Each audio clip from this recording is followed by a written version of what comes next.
be in an emergency. Right. There are places, if you go down like southern Florida, where a lot of the Puerto Ricans and everybody are, or not Puerto Ricans.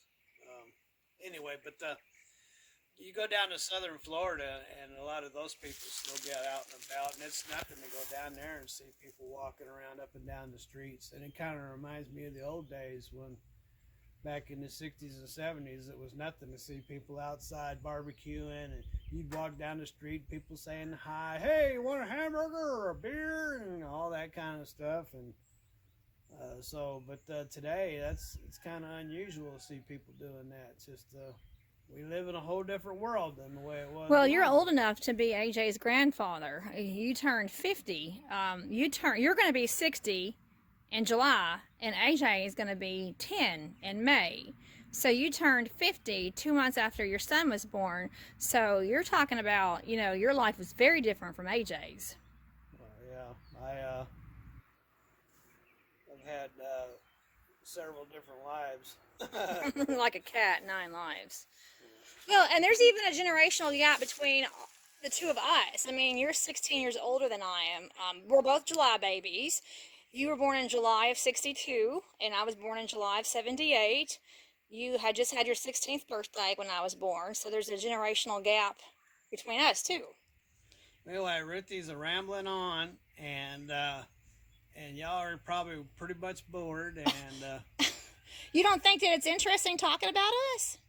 Yeah, well, it kind of reminds me when I was a kid, speaking of rambling on, I used to always hang out with the old folks because, like I used to tell Ruthie, I used to hang out with the old folks when I was a kid because they was always interesting. Like my granddaddy used to say, boy, sit right down, let me tell you about the Dust Bowl days. And he'd tell me about how when they lived in Arkansas and the wind came and blew away all the farm dirt and everybody was starving, and they packed all their bags and all their belongings, and all 13 kids got in that little bitty car and had a mattress roped to the top, and we went to Bakersfield, California, where we worked in the fields. And blah, blah, blah, blah, blah. You got the okies and the arkies, right? My family's from Little Rock, Arkansas, my mom and my dad, but they went out to California back in the 30s after the Dust Bowl days. Okay, well, I read a book in high school called The Grapes of Wrath, and that's kind of the time frame. The Grapes of Wrath was about that time frame, and they were dealing with the whole situation of the Dust Bowl.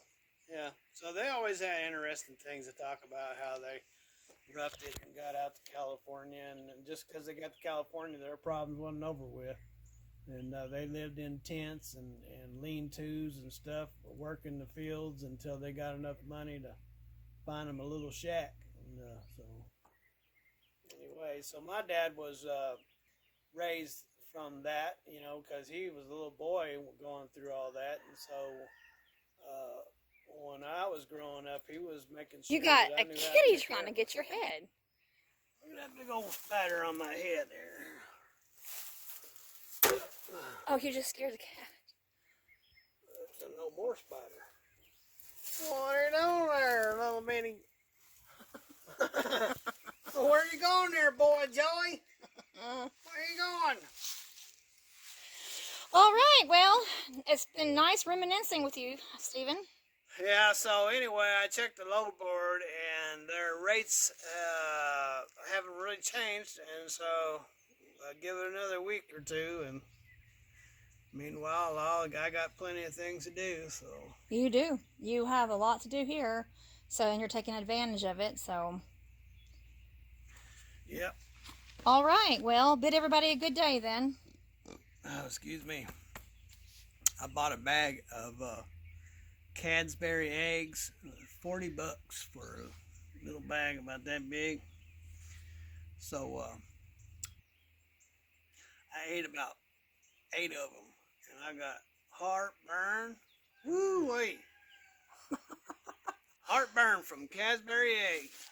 Well, don't eat more than 8. 8 is enough. Hey, there was a TV show called 8 is Enough. That was 8 was plenty because I feel like throwing up right now. Oh, well, that's a little bit graphic. All right, well, with that. Oh, look at that, Stephen. We got both cats at the door. Well, there's Boy Joey and October. And they got their spicy flea collars on. They smell like spicy kitties. Yep, those are AJ's kitties. Spicy kitties. 2 boys. All right. And they're both, look, they're just. This guy right here says, "Kiss my." He says, "Kiss my donkey." Look at the frog looking at his face. Oh my goodness. I guess we're going to have to end on that then. All right. Well, ladies and gentlemen, you have a great day. God bless and later.